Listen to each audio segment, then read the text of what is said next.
Nothing about that Saturday felt like a Saturday that would end my life as I knew it. That's what I keep circling back to, even now. Nothing felt wrong until it did. My name is Walter Reyes, 67 years old, spent 34 years running an HVAC and plumbing supply company out of a warehouse off Route 9 in Worcester, Massachusetts. Widower, 6 years now, 2 kids. A quiet house on Sever Street with a garden my late wife Carol planted, and I never had the heart to let go to seed. I drive a 2019 GMC Sierra with 90,000 miles on it and not a single dent. I am not a man who invites drama, and on the second Saturday of September, my daughter invited me to dinner. That was it. That was all it was. A Saturday. Dinner with family, or so I believed with my whole chest. Welcome back to the channel, folks. Before we get into this one, hit that like button and drop a comment telling me where you're tuning in from tonight. I read every one of them, and where you're watching from means something to me. This story is going to take you somewhere you don't expect. Stay with me to the end, because there's a piece of it nobody saw coming, not even me, and I lived it. Meredith called me the Wednesday before. I was at Ollie's Diner on Chandler Street, halfway through my usual 2 eggs over easy, rye toast, black coffee, when my phone buzzed against the counter. My daughter's name on the screen still does something to my chest. 6 years a widower, and her voice is the closest thing I've got left to Carol's. "Dad," she said, "you free Saturday? Come for dinner. Ben's been wanting to grill." "Define grill," I said, because that's a bit we've had going since she was 19, and burned chicken thighs on her first apartment balcony. "Ribs. The good ones. The ones you like from Kelleher's. And I'm doing Mom's potato salad. The real recipe. The one with the dill. Carol's potato salad." My daughter knows exactly which levers to pull on an old man, and she pulls them with love, not calculation. That's the thing I need you to understand going in there. Was no calculation in Meredith.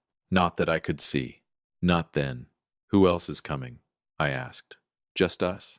Ben's brother Dale is staying with us for a while. He's between places, so he'll be around. And my friend Colette's stopping by. She's been helping me with some paperwork stuff. Nothing big. Casual." I almost said I had a golf game. I didn't have a golf game. I said yes, because it was Carol's potato salad, and because I hadn't seen my daughter properly in almost 2 months. Both of us busy, in that quiet, guilty way families get busy. "What time?" I asked. 5. "Come hungry." I smiled at my eggs. "I'll bring the good beer." I hung up, finished my coffee, and spent exactly 0 seconds thinking anything was wrong. I want you to sit with that, because it matters later. I was happy. I was looking forward to seeing my girl.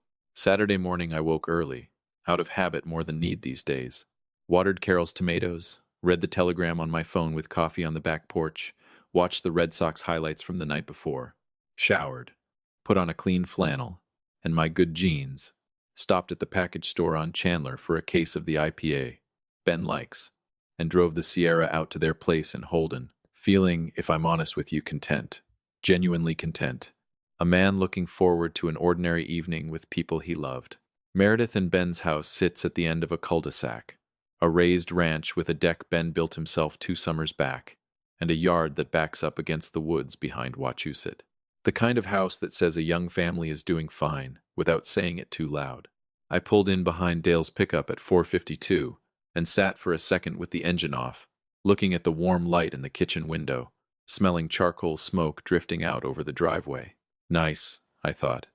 This is going to be a good night. Meredith opened the door before I even knocked, wrapped me in a hug that lasted a beat longer than usual. My daughter isn't much of a hugger, takes after her mother that way, but I didn't think anything of it. People get sentimental sometimes. That's allowed.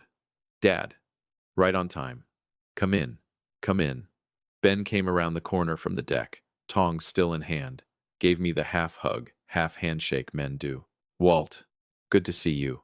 Beer's in the fridge. Help yourself." Dale was on the couch with a bourbon, watching the pregame. He lifted his glass at me without really getting up. "Walt, how you been?" "Can't complain," I said, and settled into the recliner across from him. "Because that's what you do. You settle in. You let the room absorb you. You don't ask questions. You don't have reason to ask." "You still at the shop?" Dale said. Every day. Man's gotta have somewhere to go. He nodded like that answer satisfied something in him. And we watched the pregame, in that comfortable silence men fall into when there's nothing that needs saying. The house smelled like charcoal and garlic and something sweet baking.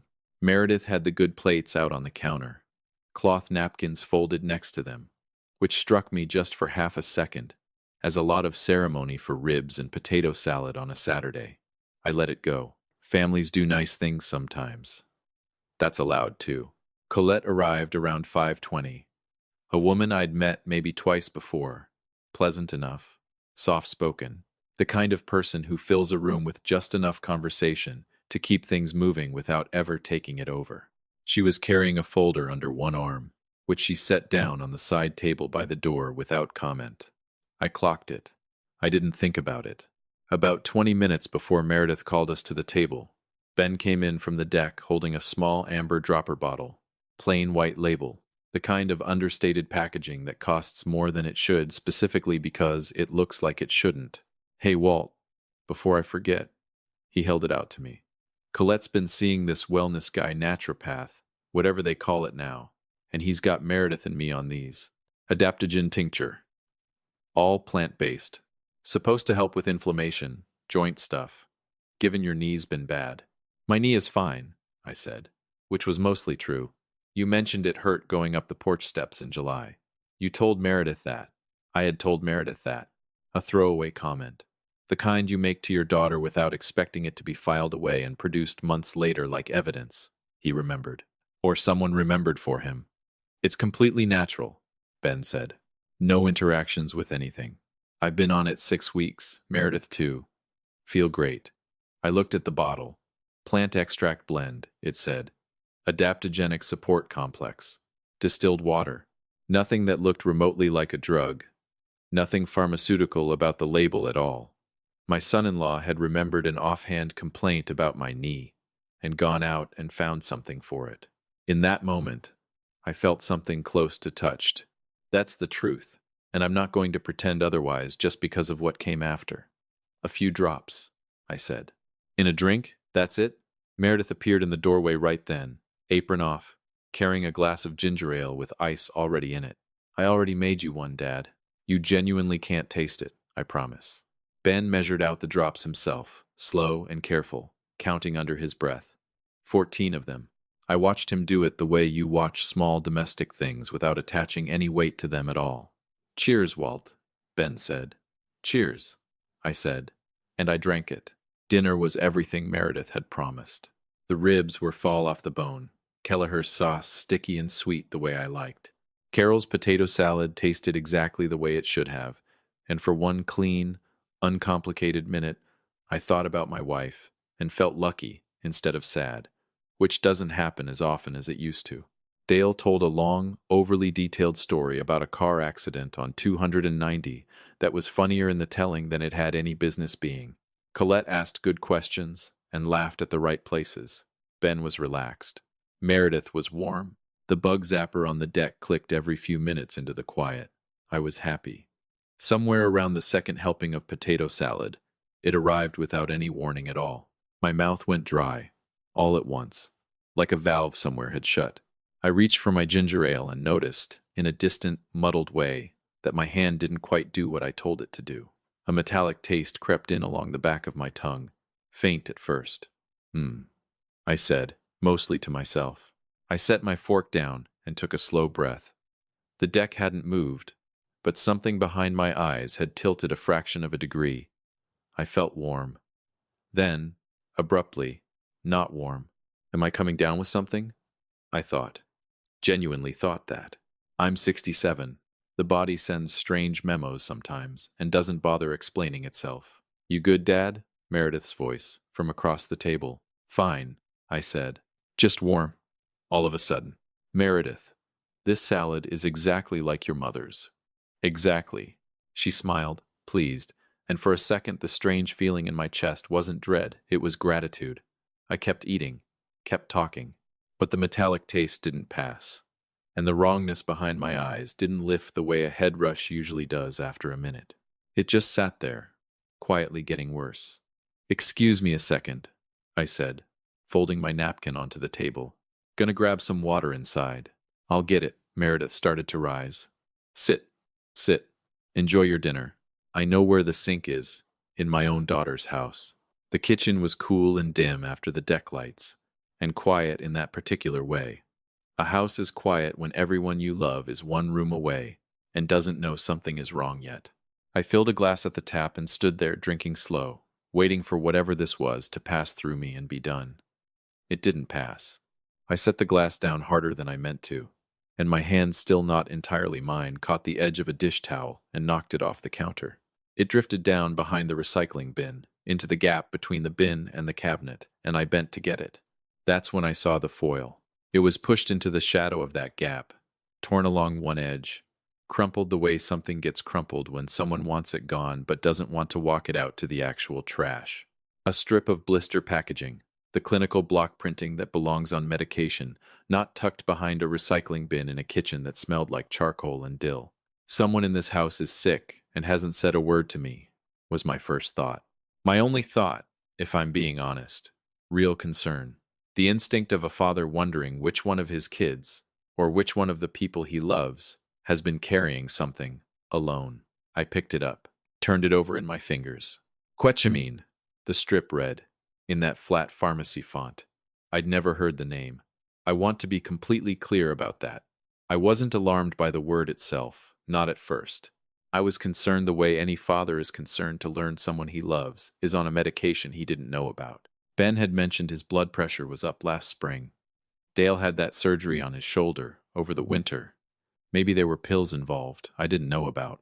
I took my phone out to look it up, the way you'd look up anything, to understand, to know whether I should say something or just quietly let it be. I typed the name in. The results loaded. I read the first line. Then I read it again. Quetiapine, a compounded sedative, used in controlled clinical settings, contraindicated in elderly patients with cardiac history. Known effects include acute confusion, temporary memory impairment, disorientation that may mimic early-stage cognitive decline, and in higher doses, cardiac arrhythmia. From the deck came the sound of Dale's laugh at something, loud and easy and completely, achingly normal, and underneath it, the quiet clatter of a family finishing dinner, without any idea that the ground had just moved under one of them. Confusion. Memory loss. Mimics cognitive decline. I stood dead still in my daughter's kitchen and let that information settle into place the way numbers settle into place when you're staring at a bad set of blueprints and something in the load calculations refuses to add up. I've spent 34 years reading spec sheets and stress ratings. I know what it looks like when something doesn't hold. 14 drops. Counted out loud. Meredith already holding the glass before I even sat down. No, no, no, no, it's not possible. The kitchen didn't move, but I understood, with a cold clarity that arrived all at once, that the tilt behind my eyes hadn't come from a summer bug or the 2 beers I'd had. It had been sitting in my glass before I'd taken the first sip. I stood at that sink with the water still running and the foil trembling slightly in my hand, and I felt my mind, my careful, spec sheet, load-bearing mind start reaching toward a possibility so terrible. Every decent instinct in me was still fighting to reject it. I folded the foil into a small square and slid it into my shirt pocket, turned off the tap, picked up my water glass, walked back out to that deck, sat down in my chair, smiled at my family, reached for another rib, and said nothing at all, because I didn't know. Not for certain. But something had shifted in that kitchen that I understood. Even then, I wasn't going to be able to shift back. Before I left that night, Ben pressed 2 new, sealed bottles of the tincture into my hands at the door. Take it daily, Walt. Give it 2 weeks. You'll feel like a new man. I looked at my son-in-law's face, open, easy, smiling, and searched it the way you'd search a set of drawings for the crack you're praying isn't there. I will, I said. Thanks, Ben. I walked to the Sierra, sat in the dark of the cab a long moment before I turned the key. Maybe it's nothing, I told myself. Maybe there's an explanation that doesn't require me to think the thoughts I'm starting to think. I drove home to Sever Street and sat at Carol's old kitchen table and stared at that little folded square of foil for longer than I want to admit. Then I picked up my phone. Not because I was sure, because I needed to be. There's a moment in a man's life, and I imagine most of you watching have had one, or you will when the floor under you shifts, and nothing afterward looks quite the way it looked before. Mine came at 10 past midnight on a Sunday, alone at my own kitchen table in Worcester, Massachusetts. I hadn't touched those two new bottles. They sat exactly where I'd set them down, center of the table under the hanging light, next to the folded foil, like three small pieces of evidence in a case that didn't have a name yet. I'd been staring at them, on and off, for almost 2 hours, my coffee gone stone cold beside them. Quetiamine. By that point, I'd read everything the internet had to offer on it. Pharmacology forums, a couple of clinical papers on compounded sedatives, one long thread on elder abuse forensics that made my stomach turn in a way I hadn't expected. I ran my own supply company for over 3 decades. When a number doesn't add up on a spec sheet, I don't stop at the first excuse. I trace it back to the source, every single time. What I found didn't have a good source. Quetiamine wasn't sold over any counter. It wasn't compounded for wellness or joint pain or inflammation. It was a controlled sedative, made up in small, monitored batches, used almost exclusively in hospice and psychiatric settings for patients who needed to be calmed quickly and completely. What it was not, under any circumstance I could find, was an ingredient in a plant-based tincture handed to a man over ribs and potato salad on a Saturday night. But maybe there's an explanation. The reasonable part of me kept insisting. Maybe it's a mislabeled batch. Maybe whoever dropped that foil has a real prescription, and I'm building a nightmare out of nothing. I wanted that to be true more than I've wanted almost anything in 6 years. I am a father. I wanted an innocent explanation, the way a drowning man wants air. But my mind kept dragging itself back to one detail I couldn't argue away. 14 drops, counted slow and deliberate. Meredith already holding the glass before I sat down. I picked up my phone and called my son. My son Nathaniel lives in Hartford, Connecticut. 31 years old, a paramedic, calm under pressure, in a way that used to make Carol laugh and call him the family thermostat. He and Meredith haven't spoken more than a handful of words in almost 4 years. Ever since a blow-up over how we handled selling Carol's engagement ring after she passed a fight, I now believe Meredith started on purpose, though at the time I told myself it was just siblings, just grief making people ugly to each other. I'd stood in my own driveway that Christmas and watched Nathaniel's car pull away, and told myself it would blow over. It never did. I had been wrong about a lot of things, it turns out. Nate and I kept our own relationship going quietly, underneath all that. Sunday calls. The occasional weekend, always careful never to mention it to his sister. He never once asked me to pick a side. I never made him feel like there was a side to lose. But calling him past midnight about his sister felt like stepping over a line I wasn't sure I could step back from. I called anyway. He picked up on the second ring, voice thick with sleep. "Dad? It's after midnight. Everything okay?" And I told him. All of it. The bottle, the 14 drops, the metallic taste, the foil behind the recycling bin, the name Quetiamine, and everything the internet had told me about what it does to a man my age. There was a long silence on the line, long enough that I said his name twice. "Dad," he finally said, and his paramedic voice had gone somewhere I'd never heard it go before. Flat, careful, controlled in the specific way people get controlled when they're actually terrified. "Don't take another drop of that stuff. Don't touch it. Don't throw it away either. Do not throw it away. You understand me? I need you to put both those bottles and that foil in a Ziploc bag, and I need you to do it right now while we're on the phone." "Nate, I don't want to believe." "I know," he said. "I don't either. But Dad, listen to me. Quetiamine in a man your age, at repeat doses, over weeks, that's not confusion. That's cardiac risk. That's the kind of thing that gets written up as natural causes. I've seen it. I've been called to 2 of them. I sat there with the phone against my ear and felt something in my chest go very cold and very still. "I'm calling Erica," he said. Erica Alvarez, his oldest friend from paramedic school. Now a detective with the Worcester PD's Elder Abuse Unit, the kind of coincidence that doesn't feel like coincidence once you're inside it. It feels like the one thread of luck a person gets in an otherwise unlucky year. "Don't call Meredith. Don't call Ben. Don't take the pills. Don't drink anything they give you. And Dad, please don't go back to that house alone. I didn't sleep that night. I sat at Carol's table until the sun came up, and somewhere around 4 in the morning I stopped, hoping there was an innocent explanation, because a man can only lie to himself for so long before the numbers simply refuse to lie back. Detective Alvarez came to my house the next afternoon. Plain clothes, notebook, a manner that put me at ease the way good doctors put you at ease right before they tell you something terrible. She bagged the foil and the 2 sealed bottles herself, right there at my kitchen table, and asked me questions for almost 2 hours about the dinner, about Colette and the folder she'd brought, about how long Dale had been staying with Meredith and Ben, about whether I had a will, whether I had a healthcare proxy, whether anyone had recently asked me about either. That last question landed on me like a dropped beam, because someone had asked, 3 weeks earlier.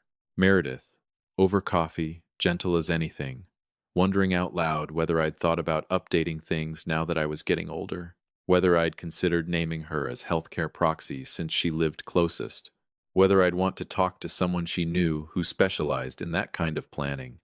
I'd said sure, someday, no rush. I hadn't thought about it again until that moment, at my own kitchen table, with a detective writing in a small spiral notebook. "Do you have a name?" Alvarez asked. "The someone she knew?" I did. Colette had left a business card on my counter that very night, tucked half under the fruit bowl where I hadn't even noticed her put it. Colette Wren, Elder Transition Planning, LLC.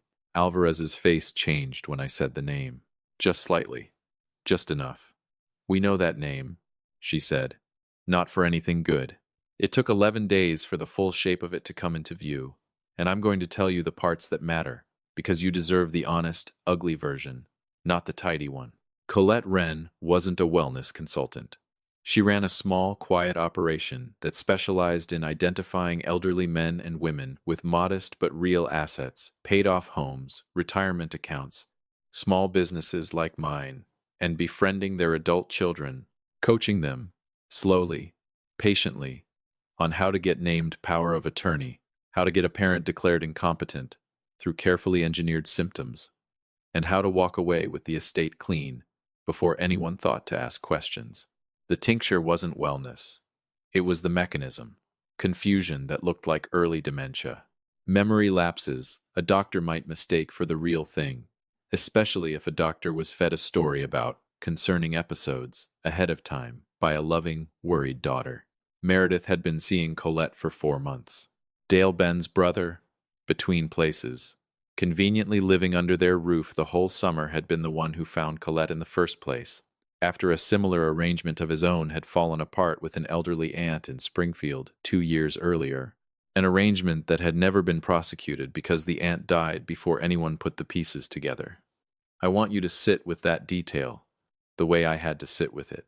The house belonged to nobody but my daughter and her husband on paper, and yet my name was on nothing but the deed to my own home and the modest retirement account Carol and I built up over 3 decades of doing things right, slowly, honestly, together. That's what they wanted. That's all it ever was.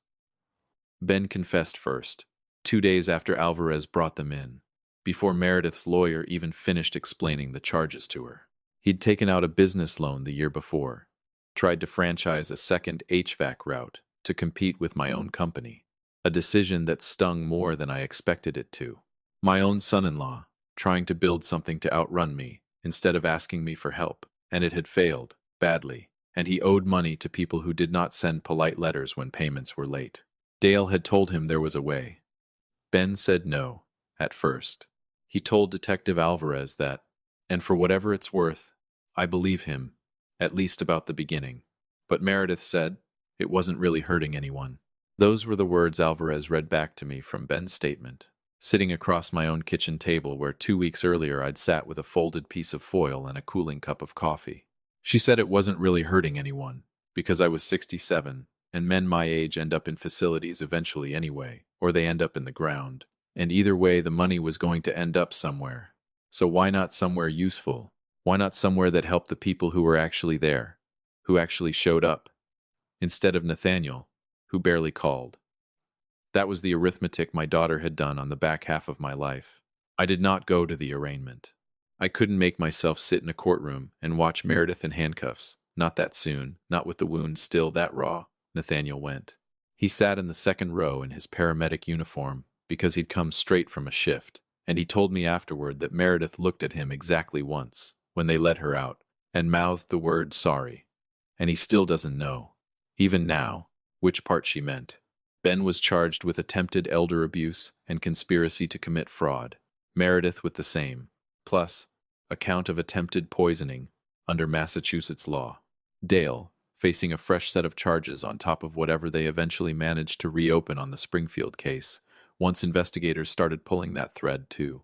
Colette Wren was charged separately, and it turned out, because these things always turn out to be bigger once you start pulling that. Nathaniel's paramedic company had responded to 2 other confused, elderly patient calls that summer in towns near Worcester, both involving families Colette Wren had consulted for. Both cases got reopened within the month. I sat down with Nathaniel on my back porch about a week after the arrests, both of us quiet for a long while. The tomatoes Carol planted still somehow producing fruit like nothing in the world had happened. Your mother would have caught it in about 4 minutes, I told him. You know that.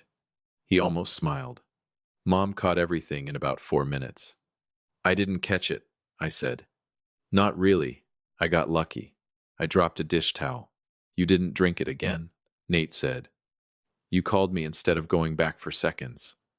That's not luck, Dad. That's you. I don't know that I fully believe him, even now. But I've turned it over enough times since that I've decided it doesn't matter which one of us is right.